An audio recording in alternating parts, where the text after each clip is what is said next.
I don't see you on Good camera, morning man. and good afternoon. Welcome to another episode of Before Coffee.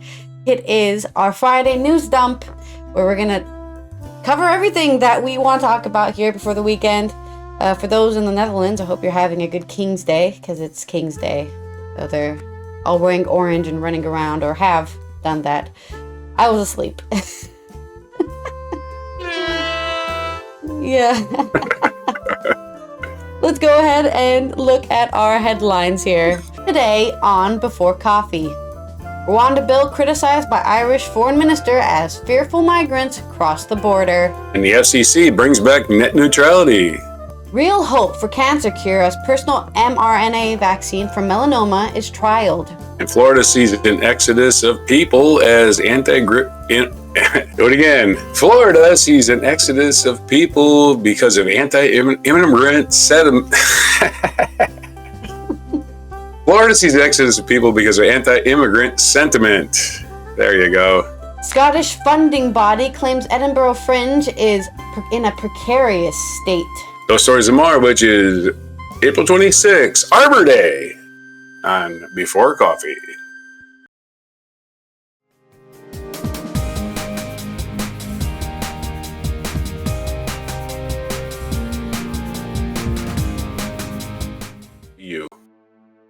Okay. We talked about, I believe it was yesterday or the day before, we talked about the Rwanda bill being, trying to get passed in the House, in the House of Lords. They don't want to pass it. They keep on adding on things, and Rishi Sunak was determined to get this bill passed so that they could start sending off their planes in June to Rwanda.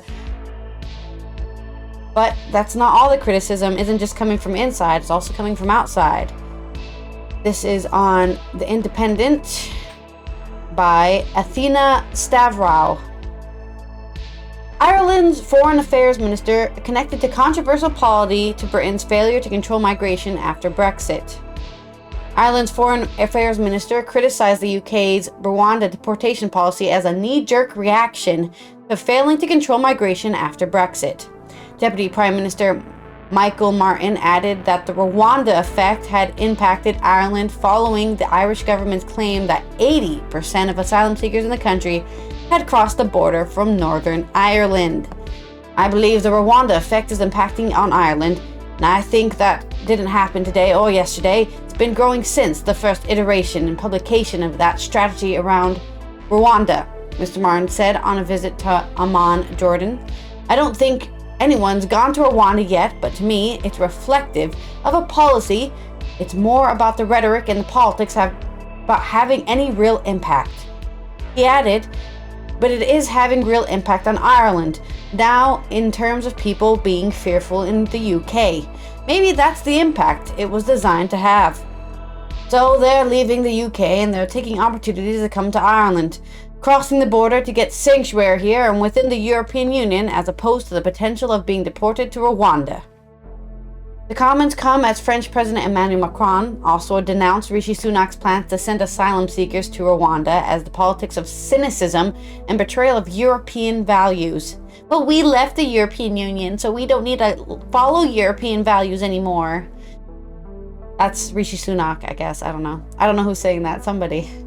Mr. Macron also warned it would be ineffective just days after the scheme, designed to give thousands a one-way ticket to African country, cleared its final parliamentary hurdle in the UK. So they did end up passing it finally in the House of Lords. Downing Street hit back, saying its approach was the right one and that other countries around the world were exploring similar options. We're correct. Why? Because I said so. Mr. Martin connected the controversial policy to Britain's failure to control migration after Brexit. I've watched what happens in Britain over the last number of years, he said. Inward migration arguably caused Brexit, or certainly motivated a lot of people to vote for Brexit to take back control and so on. Yeah, those damn Polish people doing the jobs we don't want to do. Get them out of here so no one can do those jobs. But control hasn't happened in respect of migration. Eastern European workers in Britain have been replaced by workers from further afield. Oh wow, they're just like, oh, instead of Polish people, let's hire, I don't know, Azerbaijani people, just completely farther away. I don't know. I'm just making up a country. I have no idea who's replaced them. The Safety of Rwanda Asylum and Immigration Bill became an act of parliament on Thursday after being granted royal assent. Thursday, April 25th. So they finally passed it yesterday. Parliament passed the legislation aimed at getting the government's plan to give asylum seekers a one-way ticket to Kigali off the ground earlier this week, just hours before news of another tragedy in the Channel when 5 migrants died trying to make the journey to the UK. The accompanying treaty the UK has signed with the East African nation has also been ratified, the Home Office has confirmed. Like, is it really cheaper to just hire charter planes and send them to Rwanda? I feel like it's less cheap to just deal with the problem yourself inside your country, but maybe it is cheaper to just pay off Rwanda to take all of them. I don't know. I just don't see what this is actually being pushed by if it isn't by bigotry, right? Oh, it's too expensive for us to take care of all these asylum seekers. So let's buy charter planes and send them to Rwanda. It doesn't make any sense to me.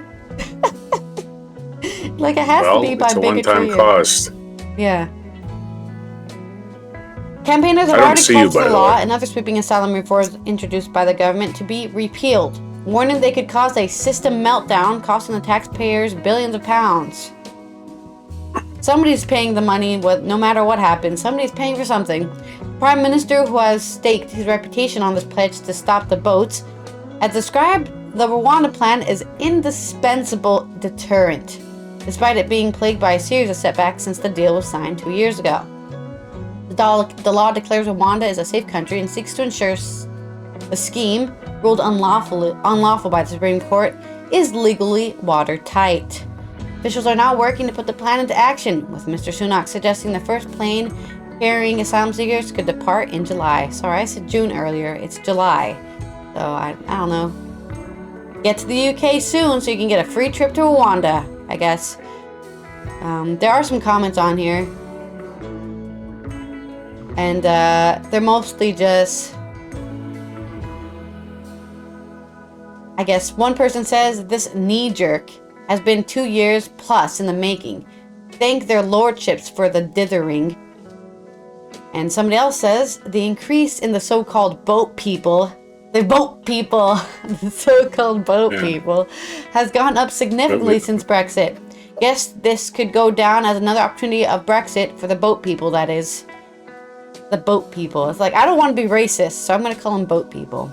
I think Sunak should go with the first plane to Rwanda, then be stopped getting on the return flight back to Britain because his passport is invalid. I'm sure immigration control could find something wrong with it, given the right encouragement. Well, it's certainly the reaction of a jerk. So, looks like, I mean, it is funny because there was an article that I didn't cover, but it was, I think, on Wednesday or even Tuesday. There was an article about a kid who got citizenship in the UK. Then, because he had that lung disease that's you can catch, I can't think of it right now, tuberculosis. Because he had tuberculosis, he went to another country for a vacation, for a holiday, to kind of like get different air, right? But because they fucked up on their paperwork, he was not actually an official resident of the UK, so he couldn't go back to the UK for 15 years. So he was 15, and by the time he was able to finally return to the UK, because he was a legal resident, he was 30. So he was stuck in, I can't remember what country it was, but he was stuck there for 15 years with no anything, right? He was an illegal immigrant there because he wasn't allowed to return to the UK. So I think maybe that's what this commenter is commenting on, that, oh, Rishi Sunak isn't really a citizen because you can just, oh, we forgot to file the paperwork. Now you're not a citizen anymore, even though you've lived there your entire life and went to British school. Anti-immigration sentiment is dumb and stupid, and I will die on that hill. Your story, I guess. Okay, well, I can't see you, by the way. Okay. I didn't know you even looked at me. Before you said you never even looked at me. What's that? Before you said you don't even look at me, so that's why I didn't even turn it on. Okay. I don't look at you while I'm reading a story. Yeah, read exactly. the story, but, yeah. I don't know what you got that from. Okay. This is another story about immigration. This is about Florida and their silly governor thinking that it can get by without workers. This is from NPR.org, so they tend to be quite long, but I'm skipping all the captions I don't have to read. Fort Myers, Florida. This is Marco Bello for NPR. Manuel Vasquez says he remembers when the Exodus began, when one by one people in his community started vanishing. It began about a year ago, in May 23, when a new law was signed into law by the governor and then presidential candidate Ron DeSantis. It's considered one of the toughest immigration laws in the country. Among other things, SB 1718 penalizes employers for using undocumented labor, prohibits documented people from having driver's licenses. Yeah, we want them driving cars and not knowing how to drive. That's brilliant. Anyway, and defines giving an. I know it's dangerous. One thing, and it cheats the state out of money for driver's license fees. Oh man, just so backward. And defines giving an undocumented person a ride into the state of Florida as human smuggling. It also requires hospitals to include questions about immigration status. The result has been a flight of immigrants leaving the state, which is like, I would never have any problem leaving Florida. Out of Florida. Those criminals. It's like, bye. Good luck finding people to work here. The result has been a flight of immigrants leaving the state, and many who stayed behind say it has led to a terrifying rise in anti-immigrant sentiment. Florida has for decades been synonymous with Latin American immigration. About 1 of 5 people in Florida is foreign-born, close to 1 million are undocumented. Vasquez, who owns an ice cream parlor, says most of his customers are immigrants, and many of them panicked when this law passed. They were uncertain about what would happen next. They had no choice but to drive to work, and we were worried. What if I don't make it back home, they say? What happens to my family, my children? He estimates that 30% of his customers left, mostly the Carolinas, Georgia, and other nearby states. The exodus, he says, has dealt a blow to his businesses. It is like a second pandemic. According to a recent Gallup poll, half of Americans see undocumented immigration as a threat. That's because they've been brainwashed. As anti-immigrant rhetoric has been on the rise. These days, you can tune into political speech on almost any level and hear immigrants described as criminals and drug smugglers. That's all Republicans saying that. Stop acting like, well, there's a bunch of people that are bandwagon jumping, for sure. But one study by Stanford University found that in recent decades, Republicans have become far more likely to use dehumanizing terms to describe immigrants. NPR reached out to the Republican National Committee and received no response, naturally. What do you want from a bunch of bigots? The study also found a striking similarity to how Mexican immigrants are framed today and how Chinese immigrants were framed during the era of Chinese exclusion in the late 19th century. Vasquez, who is originally from Mexico, sees the anti-immigrant sentiment as anti-Latino. He has been in the U.S. for almost 20 years and said he's seen it evolve. He feels it has become almost obligatory for presidential hopefuls to target Hispanics. Misinformation about the border and immigration has indeed become a centerpiece in this election year. Immigrants being presented as a threat by politicians at all levels makes it for dramatic headlines almost every day. Even though this is just complete hysteria, no truth to it, absolutely 100% a wedge issue, made to scare you. The poor ignorant people that live nowhere near the border. In South Dakota, we got to send National Guard down to the border because they're going to come to South Dakota and work in our restaurants. I don't know. I have no idea. They're going to be dish boys. Watch out. They're washing your dishes. Yeah. Right. On a local level, states like Texas and Florida have been butting heads with the federal government, accusing Biden administration of inaction, which is horseshit, saying that they have no choice but to pass their own immigration legislation. A spokesman for Florida Governor Ron DeSantis told NPR that the governor signed into law to protect Floridians. Ooh, we're so protected. Why don't you pass some kind of gun regulation, you piece of shit? But at the local farmer's market, Maria Perez, a fruit salesman, says she's cautious about driving around even though she's a permanent resident. If you have dark skin, Perez says, the police here stop you for any reason. Perez says she has a son in college here in Florida, but when he graduates in a year, she and her husband want to go north. Not everyone in Fort Myers is anti-immigrant, she clarifies, but she says the racism has intensified here. I feel like something has been awakened.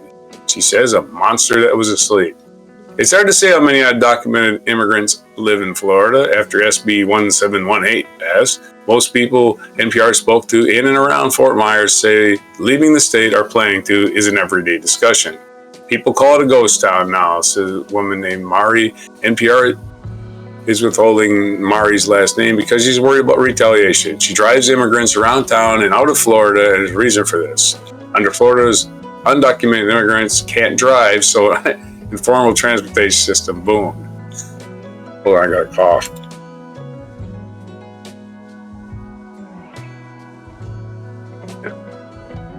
Allergy season, that's all I can say. It's called the rates, or as it rides. Mari, who is permanent resident as a Riatera, for half the price of Uber or Lyft, she takes kids to school in her minivan when their undocumented parents fear leaving the house. She takes people to work. She even gets groceries for families. She also drives immigrants who want to get out of Florida to other states, mostly north. She says she does those drives overnight because she's scared of being stopped by the police. In one sleepy strip mall in Fort Myers, flyers and cards advertising Retero services are everywhere. The mail is pretty empty and it's hard not to notice the parked white car covered in "Make America Great Again" and Donald Trump decals. These fucking delusional morons. It belongs to the owner of Mall's ice cream shop, Thomas Howder.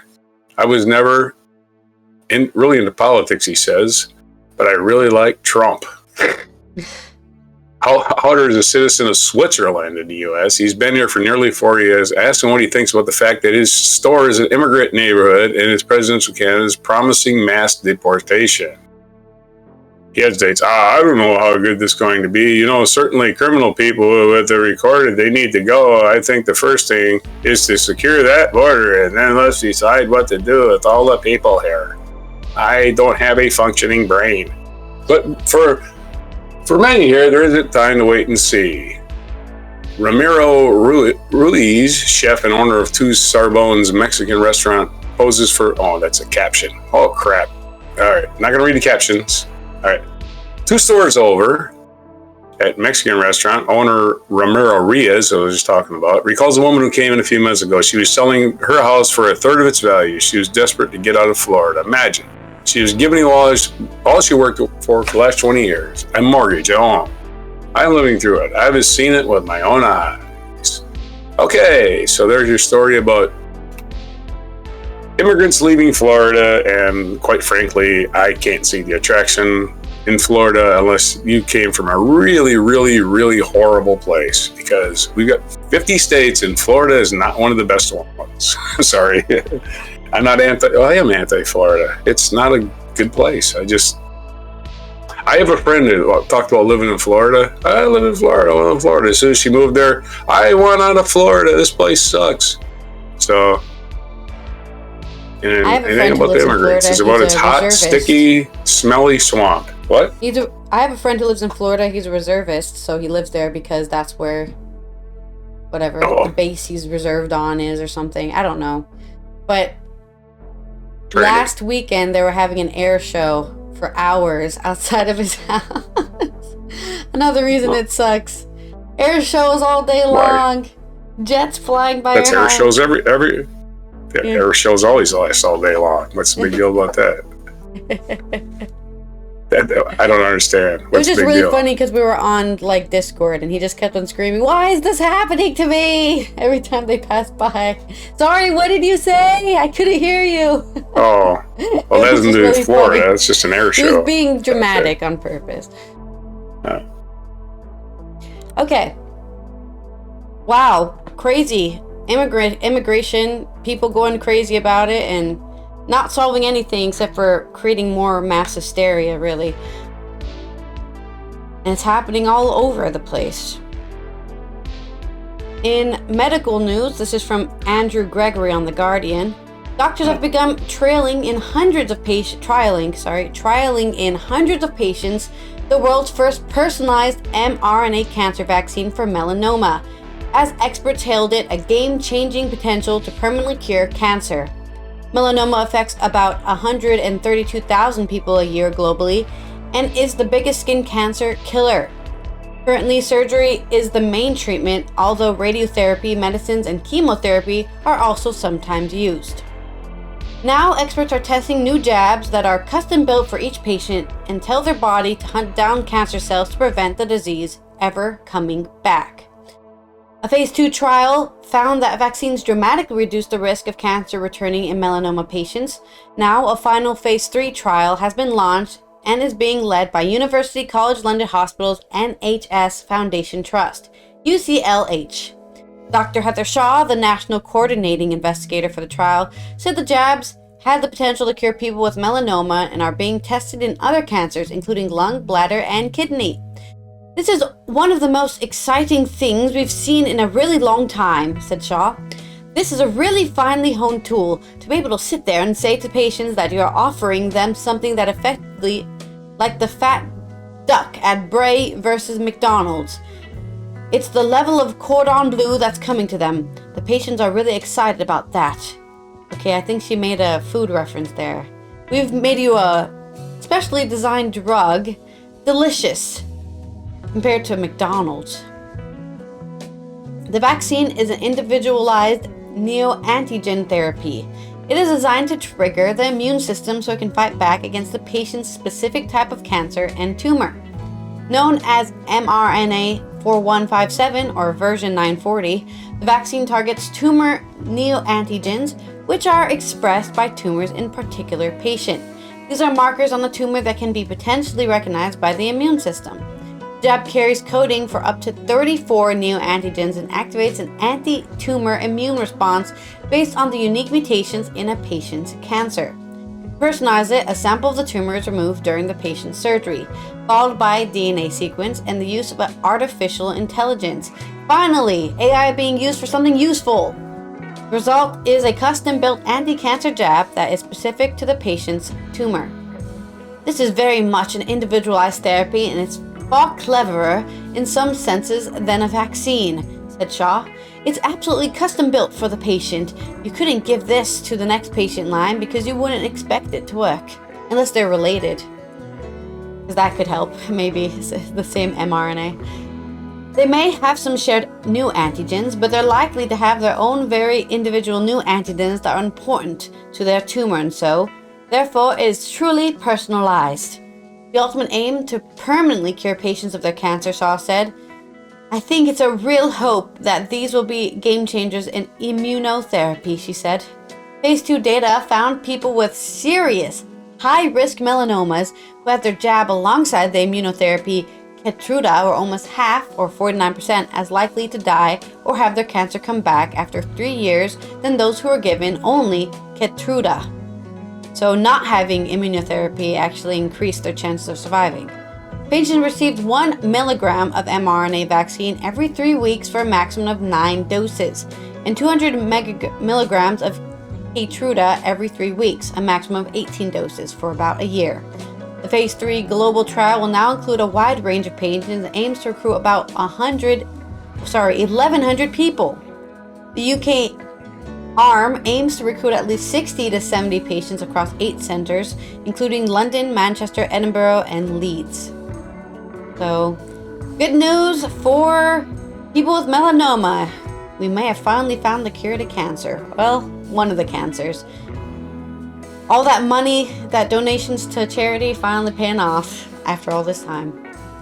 And I wonder if this is influenced by the COVID vaccine, by the way. Because that was, as far as I know, the first mRNA vaccine. People were freaking out because they didn't know how mRNA works, so they thought they were getting other people's genes put in them or something. It's like, that's not how that works. Anti-COVID people being normally not. The anti-COVID. Yeah, connected to reality. You usually tell they're the ones that didn't pay attention in science class, or they just didn't graduate high school. Or they had somebody do their biology homework for them. Their SATs, and they got into college, and they get to college, and they goof off, and they get a degree, and they go, "I'm smart." That's my story. Anyway. Okay. Well, in internet news, which are all on the internet, the Federal Trade Commission, this is a story from David Hamilton of the AP. The Federal Trade Commission on Thursday voted to restore net neutrality, rules that prevent broadband internet providers such as Comcast and Verizon from favoring some sites and apps over others. The move effectively reinstates net neutrality order the commission first issued in 2015 during the Obama administration, and 2017 under fascist President Trump. The FCC repealed those rules. Makes you wonder why. Crazy. The measure passed Thursday on a 3-2 vote split along party lines, and Democratic commissioners in favor and Republicans opposed. Well, here's Republicans giving away the game, right? We believe in free enterprise, but only for our big, huge companies, is what the Republicans say. We want Comcast to decide what internet I see, not what I search in the web and I want to see. So actually, this might help your Google searches and so forth in the future. Or maybe just use somebody else for a search engine, because Google's getting ate up with stupidity. I use net neutrality effective. What's that? I use DuckDuckGo. I was just saying Google searches now, if page 1 is all ads. Yeah. You're not going to get anything. You might as well go to page 5 before you get anything useful. It's just, what good is that? I want my first hit to be something useful. Net neutrality effectively requires providers of internet service to treat all traffic equally, eliminating any incentive they might face to favor business partners, or to hobble competitors. A public interest group, Public Knowledge, describes net neutrality as the principle that company that connects you to the internet does not get to control what you do on the internet. Thank you. The rules, for instance, ban practices that throttle or block certain sites or apps, or that reserve higher speeds for the services or customers willing to pay for them. In our post-pandemic world, we know that broadcast is a necessity, not a luxury, FCC Chairwoman Jessica Rosenworth knew that before the pandemic, said in a statement ahead of the vote. What? We knew that before the pandemic. Computers have been a necessity before the pandemic, but I guess these people didn't know that. He said the broadband, pandemic. Not computers. He said that broadband is a necessity. You're confusing terms. While it is almost 7 years since the FCC killed the previous net neutrality rules, their reinstatement isn't expected to noticeably change users' online experience. Public Knowledge Legal Director John Bergmayer credits that to several states having passed their own net neutrality measures prior to 2015, all of which remained in force when the FCC reversed course 2 years later following Trump's election. So if you're in a state that didn't do that, you probably noticed something. Like, wow, I didn't know these other sites ever existed. This thing only links me to Fox News every time. Yeah. You know? Some of the absolute worst excesses from internet providers were kept in check by state-level oversight, Bergmayer said. States like California went even further than the FCC did, for instance, by banning a practice called zero rating. That's where, for instance, a mobile provider might strike a business deal to steer users toward a particular streaming service by zeroing out any related data charges. Other states with strong net neutrality rules include Colorado, Maine, Oregon, Vermont, and Washington, according to Bergmayer. And there's a trend there, all run by Democrats, all liberal states, all states that know that big business, you give them a half a chance, they will cram stuff down your throat when you don't even know if there's other options out there. Yeah. The telecommunications industry opposed the reintroduction of the federal rules. Why? As it has before, declaring them example of unnecessary government interference in business decisions. It's as we say, they'll take the government's money, these big businesses, but they sure as hell don't want no regulations. Crazy. And more internet news. This is about AI. This is from The Atlantic. Judith Dona and Bruce Schneier. I don't know how it took people to write this really short article, but it did. It's the end of the web as we know it. A great public resource is at risk of being destroyed. The web has become so interwoven with everyday life that it's easy to forget that we are extraordinary accomplishment and the treasure it. What an extraordinary accomplishment and treasure it is. In just a few decades, much of human knowledge has been collectively written up and made available to anyone with an internet connection. But all of this is coming to an end. The advent of AI threatens to destroy the complex online ecosystem that allows writers, artists, and other creators to reach human audiences. To understand why, you must understand publishing. Its core task is to connect writers with an audience. Publishers work as gatekeepers, filtering candidates and amplifying the chosen ones.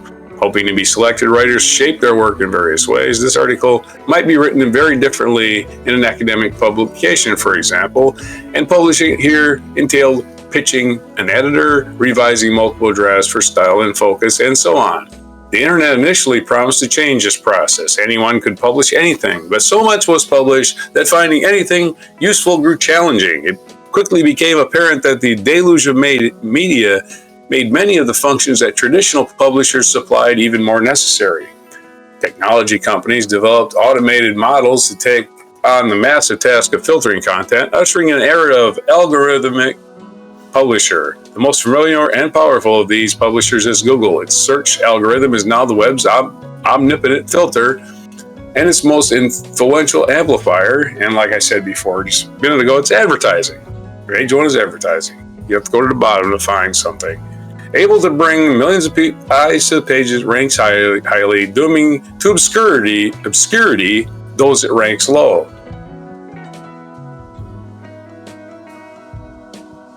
And that's it. That's the entire story. That's just baffling. That's the entire story, you know? That's it. AI in the publishing, and it's going to make decisions that publishers used to make. I guess it didn't really make a point. That's what's astounding. It took people to write that. I guess the editor just must have been AI there. Just cut it off. Anyway, there's your story. The editor was an AI. Yeah, thank you. That's so funny. Must have been. Well, good for I remember when that was really big news back when they everyone was like, net neutrality, we need this, especially in the US. The US has huge internet and telecommunications monopolies all over. Like Comcast is famous for being the only provider in a lot of places, and you're just like, well, I guess I'll just have to deal with the abuse from Comcast and the overcharges, because literally I can't have internet if I don't use Comcast. Like, there's no one else to provide internet. Yeah. And it's really hard to get to open a freaking telecommunication company, okay? You can't just those are supposed to be illegal monopolies, too. Yeah. But, you know, when's the last... America hasn't been in really focusing on its antitrust laws for a while now. So... Well, they do them software ones with Microsoft. Yeah. Anyway, I was going to do a story about dozens of deaths from police injecting sedatives into people to restrain them, but that story was 30 to 42 minutes long. It's a big AP story, but if you want to read it, we can maybe link it, but it's kind of serious. We can cover it on Monday, and then you can just do that. Part 2. No, Part we'll 2 not do that. It's just this expose. Okay, well, when 43, it comes to 43 minutes. Yeah. Oh, sorry. We're talking about the UK all day. I don't know why, but my newsfeed is just like, let's talk about the UK. So we're talking about it some more, but this time Scotland. Anybody who's been watching this show for as long as it's been running, which is a year now, may have remembered when we covered The Fringe, which happens in Edinburgh, in Scotland.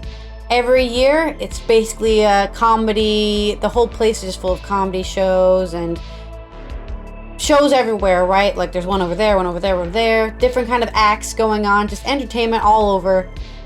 And I think we talked about this last year during the Fringe, that they were worried about being able to fund it because it's kind of dropping off. And people are trying to keep it going, the festival, but, you know. And according to new information, the funding body for the Fringe is saying that it's in a precarious state. This is coming from Johnny Walfis on Euronews Culture. Creative Scotland has accused the organisation behind the Edinburgh Fringe of improperly running the festival in defence of them pulling funding ahead of its 2024 run. Creative Scotland, the government development organisation that funds arts in Scotland, has defended its decision to not include the Fringe in its funding programme, citing its own financial woes and the particular precarious state of the festival's organisation. The Edinburgh Fringe is the largest performing arts festival in the world, taking over the Scottish capital for an entire month of August and filling venues with theatre, comedy and dance shows among many more. The Fringe is believed to add over £200 million or 233 million euros to the economy every year. In the latest round of decision making for the funding that Creative Scotland will allocate, the Edinburgh Fringe didn't make it past the first round of decision making. This has been taking a big blow to the arts festival, which has benefited from over £3 million or 3.5 million in funding over the past 6 years. So they take 300 and they end up making 200, or they take 3 and end up making 200 million. And that's not seen as like a great return in investment. Somehow, that's a huge, like almost not 100 times, 75 times more money they make back from the money they're benefited from. Creative Scotland has been concerned about the proper running of the festival for over a year and warned the Scottish Parliament that it was under serious risk of insolvency in short term last September. Lane Munro, CEO of Creative Scotland, wrote in a letter seen by The Scotsman that there needs to be a shared understanding of why the Fringe Society has become less secure in recent years and establish what it needed longer term for its sustainability to move forward. The insecurity Munro refers to is the perfect storm of rising costs, standstill funding, paid demands, and the cost of living prices on art organizations, reports The Scotsman. I don't understand this. If they're only using 3 million and making 200 million, what is they like? I don't understand. I guess they're not personally making the 200 million. It's just Edinburgh in general makes that much. But I don't do they want a higher cut of the profits or something? Fringe Society CEO Shauna McCarthy, who has demanded a review of the Creative Scotland's funding model, has spoken about the festival's financial difficulties, including the deficit of £1.5 million or 1.7 million euros, and an outstanding loan of £1 million or 1.17 euros to the Scottish Government for pandemic relief. Okay, so they took out a loan because the pandemic happened. And even though they are given 3 million every year for support, that 1 million is just too much. Just give them 2 million instead of 3 million. I don't know. Until they pay the loan back, just give them a reduced loan, reduced support, I would say. I don't know. During the pandemic, the Fringe was cancelled in 2020 and run on a reduced level for 2021 before making a full return in 2022. McCarthy has warned of the Fringe being allowed to fall through the cracks of Scottish funding. However, Munro's letter points to the funding available to the Fringe that other Scottish culture events don't have access to, noting that the Scottish Government's Festival Expo Fund and commercial and philanthropic funders from outside of Scotland.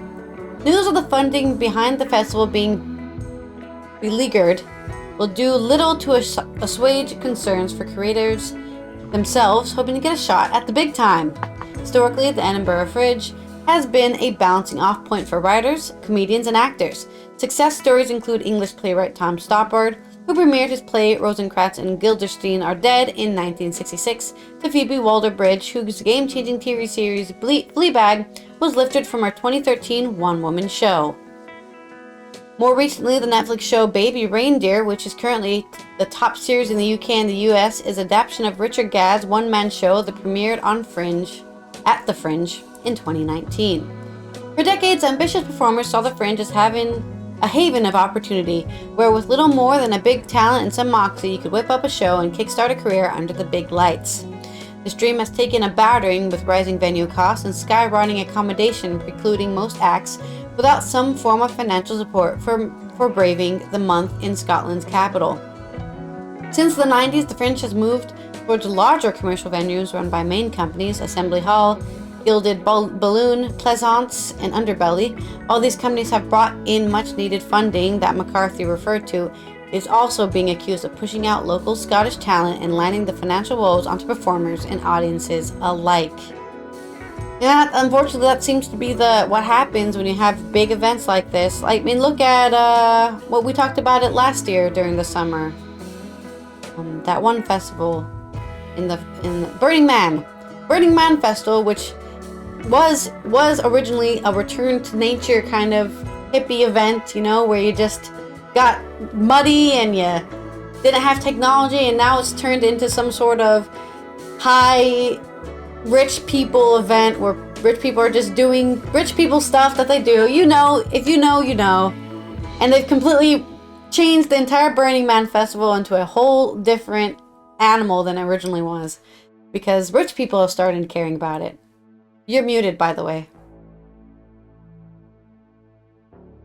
You might be confusing that with Coachella, which is actually going on right now. Or ended last week, sorry. No, I mean, ended on the 21st. We did an article last year about Burning Man being transformed into a rich people's haven instead of the original. Like, the tickets are way too expensive now, and you're just supposed to go there and... Tickets? I remember we did this article back when even when we were traveling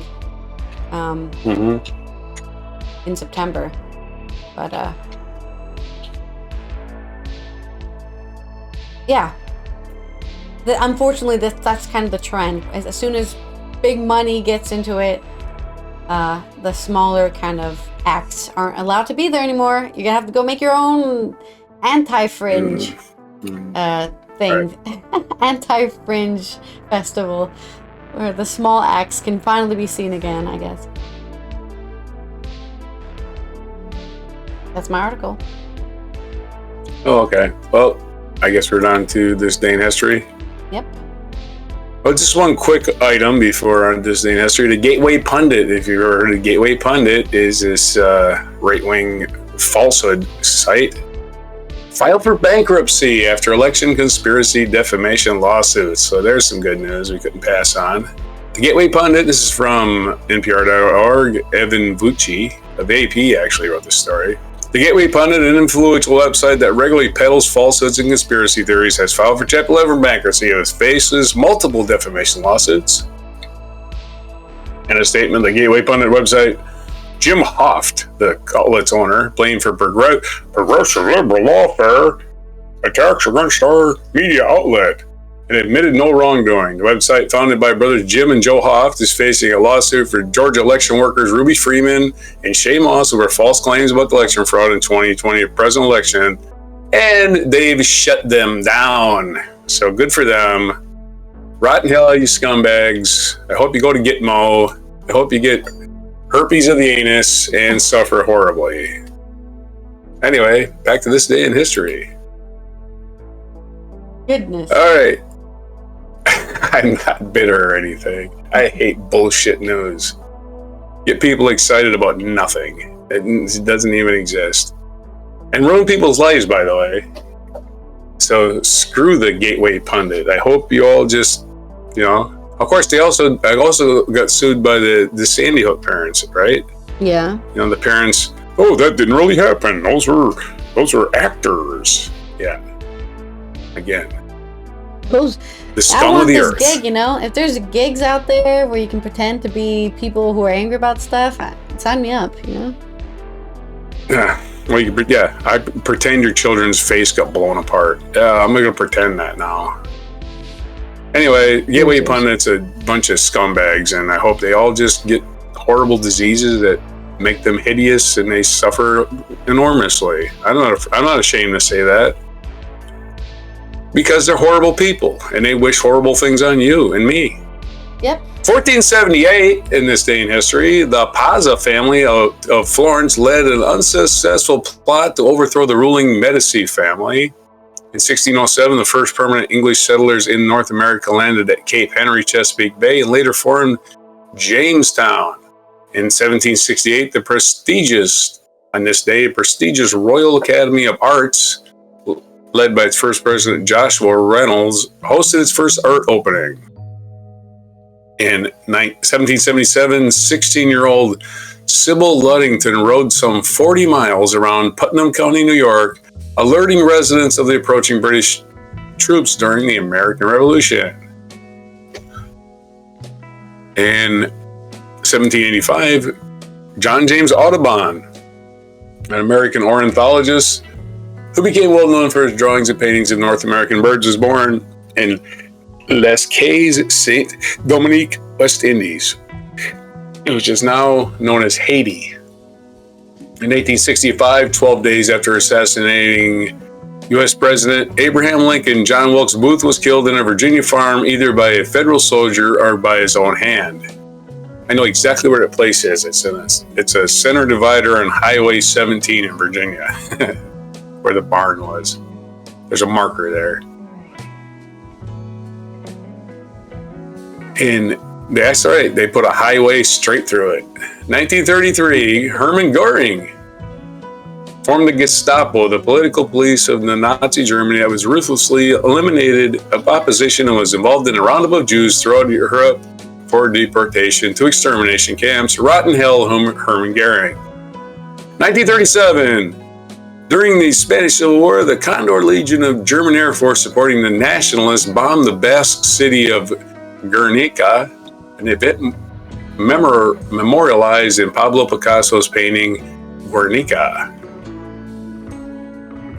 In 1954, on this day, Kurosawa Akira's Seven Samurai was released in Japan and is widely considered one of the greatest and most influential films ever made. In 1964, with the merger of Tanganyika and Zanzibar, the United Republic of Tanzania was found, and Julius Nyerere served as its first president. 1989, actress Lucille Ball died. Longtime comedy star of American television, best remembered for a classic comedy series, I Love Lucy, died at the age of 77. And she also helped in 2007. I'm sorry? She also helped get Star Trek on the air. That's her. What is she? I did not know that. I guess you don't know that story. No. 2007, on this day, Jack Valenti died. Jack Valenti was the longtime president of the Motion Picture Association of America, who created a film rating system that assigns labels for audiences. Died at the age of 85. 2018, amid numerous allegations of sexual assault, American comedian actor Bill Cosby was found guilty of drugging, sexually assaulting women. He later received a sentence of 3 to 10 years in prison. His conviction, however, was overturned in 2021. Oh, I saw where what's-his-name conviction was overturned also. Your most famous guy. You know the guy's name. I'll think of it in a minute. It's the news. We should have reported it, right? You know the Hollywood mogul that went to jail at the prison? Well, his conviction got overturned. I can't think of his name right now. Our featured event, 20... What? I don't know. What'd you say? Weinstein? Harvey Weinstein? Yeah, Weinstein. He's out. Yeah, he got his conviction overturned. But he's critically ill, so I don't know. Kind of pathetic at this point.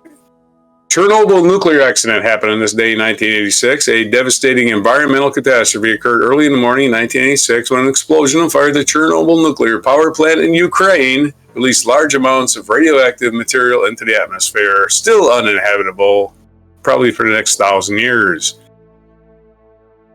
Other birthdays today, well, a featured biography is Ma Rainey, American singer, born in April 26, 1886 in Columbus, Georgia, and died December 22nd, 1939 in Rome, Georgia.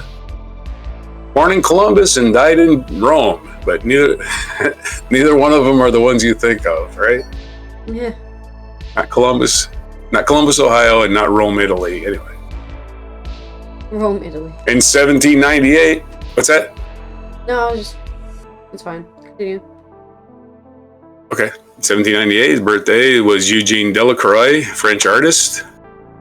1889 is the birthday of Ludwig Wittgenstein, British philosopher. 1894, birthday of Rudolf Hess, German Nazi leader. Got to celebrate that. It's also Carol Burnett's birthday, American comedian and actress. Carol Burnett, born in 1933. She turns 91 today.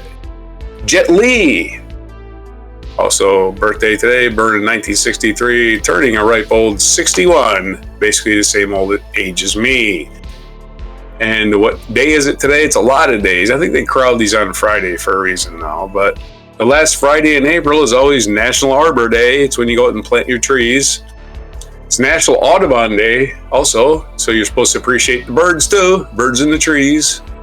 You can't have trees without birds. You can't have birds without trees. It's the cycle of life. Because birds eat the seeds and they fly around and they poop the seeds and the seeds become trees. See how that works? National Richter Scale Day today, which is the scale that's used to measure earthquakes. And it's National Kids and Pets Day. So if you have a kid that's a pet, you're killing two birds with one stone, aren't you? National Pretzel Day. It's National Pretzel Day. So eat a pretzel. National Hairball Awareness Day. Well, while you're taking care of your pets, and if they're a cat, they're probably getting hairballs from licking their fur all the time. National Help a Horse Day. It's all about animals today, folks. It's National Dissertation Day. So I guess that's the day where you just stand in front of people and talk for an hour. And National Historic Marker Day. We're getting through this. And National South Dakota Day. So it's National Historical. If you see a national, I don't know, maybe you can combine them. What do you think? You want to combine them? A historical marker? There's historical markers in South Dakota, and horses and hairballs and kids and pets and pretzels and Richter scales and Arbor Day and birds. All them things. Historical marker in South Dakota, that mountain or whatever, I guess. Mount Rushmore? Yeah, I guess that's a historical marker. Or the Crazy Horse Monument too. Which ain't too far from there. Well, I mean, the Mount Rushmore is an example of how much America is owned by rich capitalist billionaires, because it wasn't, and it's not actually, right. It wasn't actually made by somebody who is a government official. Some guy made it. It was some random fucking rich guy that was like, I'm gonna buy this land that is technically protected under treaty, but America's never cared about that. Yeah. Uh-huh. And then he built a fucking mountain full of people's faces on it. They're doing the same thing for Crazy Horse. Psychotic, dude. Just crazy. They never finished it. Never finished Mount Rushmore. No. They never finished it. It's supposed to have bodies. So, my favorite picture of Mount Rushmore is these three, I think, people from a tribe in the Dakotas.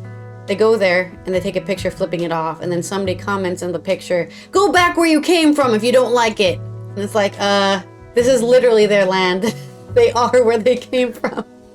So happy South Dakota Day for everybody on April. Yeah. I'm just like.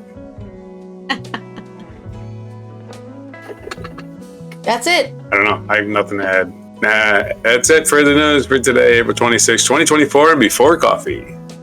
All right, this has been Allison here. I hope you guys have a good weekend, nice and warm and not too bad of weather, as we're slowly going into May, which for me is a summer month, though some people disagree that it's still a spring month, but I've always found May to be more summer than spring. But maybe that was because I grew up in the desert. We will see you next week on Mucking Fun Day for some whatever has happened over the weekend, I guess. Stay safe, and here is your mic drop moment. Don't forget to subscribe and like the video. Yeah, I need to keep on doing that. And comment. Don't forget to comment. We want to hear from you. Comment below what you hate about Mount Rushmore. And here's your mic drop moment.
Be sure to hit the like, subscribe, and notify buttons, and follow our other channels, Toxic Alley, History of Gravy, and Scratchy Old Records.